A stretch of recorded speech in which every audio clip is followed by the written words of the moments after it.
The Tampa Bay man who became infamous for this photo carrying Nancy Pelosi's lectern during the Capitol riot has been sentenced to 75 days in prison. Adam Johnson, he took a plea agreement.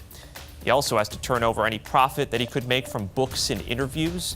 He will serve a year of supervised release and pay $5,000 in fines and $500 in restitution. Middle MAGA. Wow. Well, you did it at the Capitol, and we don't care what happens to average Americans. I mean, that was really what was Yes, communicated that's right. over and over again with all those January 6th trials, right? If it happens to our elected elite, you know, maybe we'll be concerned.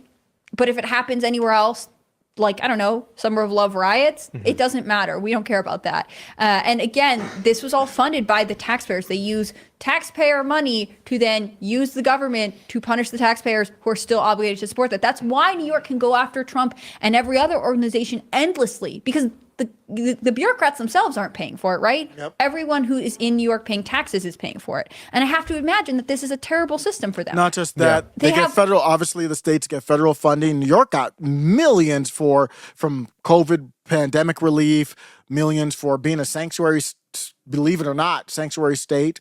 So it's unlimited funds, basically. All sorts of issues on a state level. New York has had intense immigration over the last, or especially illegal immigration over the last couple of years, and their tax dollars are going after, you know, January 6th defendants and Donald Trump. That's exactly right. You look at all of these issues. You look at the Summer of Love, the fact that billions of dollars of damage were caused, the fact that these communities are not going to recover for years and years and years if they ever do recover, the fact that people had their businesses burnt down, and for some people, they ran out of insurance money before they even cleared the rubble and went into debt just to have an empty lot.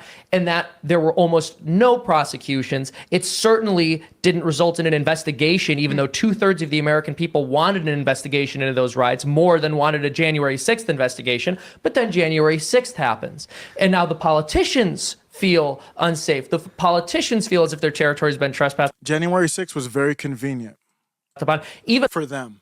though, as we all know, there was federal involvement and there could have been a lot done to prevent it, which was not done, potentially with intention, though we don't know for sure with respect to why they didn't order extra security when they had word that something might have happened. You look at illegal immigration, the fact that these border towns with almost no resources are being absolutely Remember, this discussion started with the oral arguments on whether a president should have immunity or not.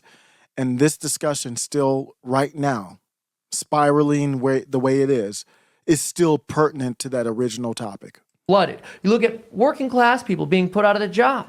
Nothing happens. Who cares? But then they go into Martha's Vineyard, and those people are all pushed out of there instantly. Gone in like 48 hours. Oh, no, they actually got visas now. They got, they're now. Good for them. Yeah, they all got visas now. Wow. Yeah, that came out like last week, I think.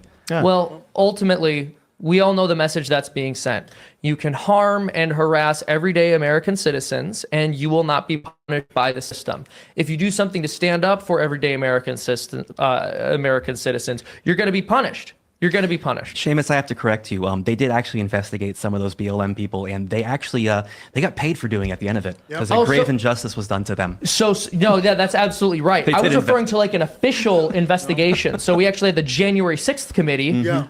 2/3 of the American people wanted an official committee to investigate the BLM riots. We never got one, but you're correct that some of the people who were investigated, where legal action actually was brought against them, they were released and they said, "Why did we do that to you?" Good for them. My bad, here's a few $1,000. Yeah. Let's jump to this next story. Right. Ladies and gentlemen from the Daily Mail, Emory University protest descends into chaos as Georgia cops spray tear gas, fire rubber bullets, and arrest dozens of students. We are seeing mass arrests. We are seeing people, check this one out. This is a pro-Palestinian protester storming in FIT in New York, the Fashion Institute. Okay. This is it. They're just taking over. You know what's funny is that I don't condone that. That's a private property, right? You're trespassing. That's very bad. That's not good. But here's the thing. I don't condone that just in a vacuum. But it's in a leftist area. Go ahead. Go have your fun. Go do it. I don't have a problem with you. This is what those people voted for. They're the same ones that take their money and their tax money is being used to prosecute Trump, and they're fine with it. Go ahead. Now you have to reap what you sow. Let me just show this video for a second. It really does feel like I think a lot of people look at this and they don't think much of it. They ignore it. They go on with their daily lives. One day, there will be 2,000 of these students in New York City in, let's say, Zuccotti Park, and they're going to be armed, and they're going to be wearing ridiculous clothing, and they're going to bring former officials up with dunce caps on, and they're going to mercilessly beat them in front of a cheering and screaming crowd. I don't agree with that. I don't know where Tim's going with this. This is my first time watching this. It's funny. I haven't seen much, at least on the college campus, that looked like it was Tifa. I haven't even seen that. So maybe this is good recruiting season for Tifa, but I'm not getting the Tifa vibe from this. We did when they're at night.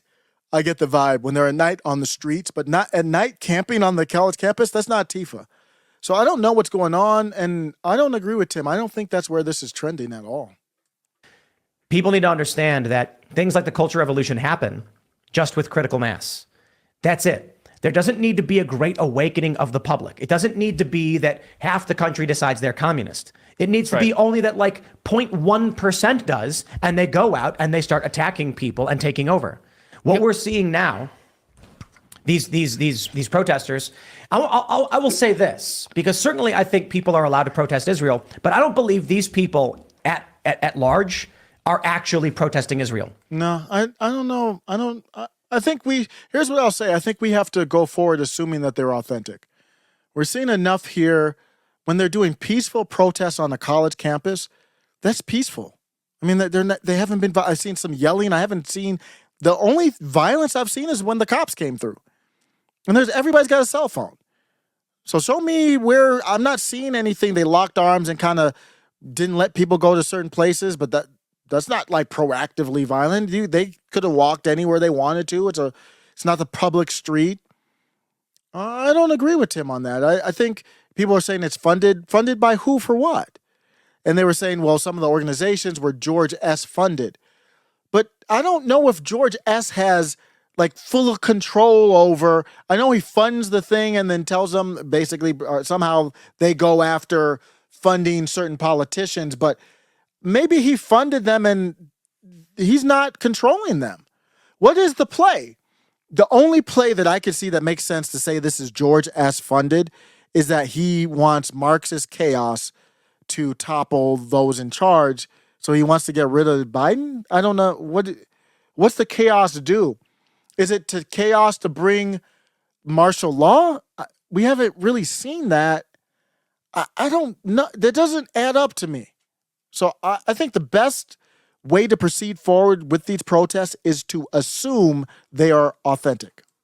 I think these are just, I think what we have here for the most part, while there certainly are people protesting Israel, I believe it's mostly communist leftists who are joining in protests for the purpose of seizing territory, sowing discord, and trying to enact some kind of communist takeover or destruction of our institutions.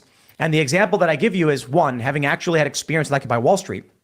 One of my favorite moments was when there were protests for Trayvon Martin, organized by some young college students, and they were leading the march. And they were like, we're going to go to One Police Plaza and protest police brutality. Several Occupy Wall Street activists ran to the front of the crowd and shifted the crowd away from the police station to Wall Street so they could jump on the bull and protest Wall Street. Because the crowd marched in the direction people told them to go. Yeah. It's the same thing we're seeing here. These people... I don't know. No, I'm not seeing that. And I'm not... No, I don't agree. Middle MAGA.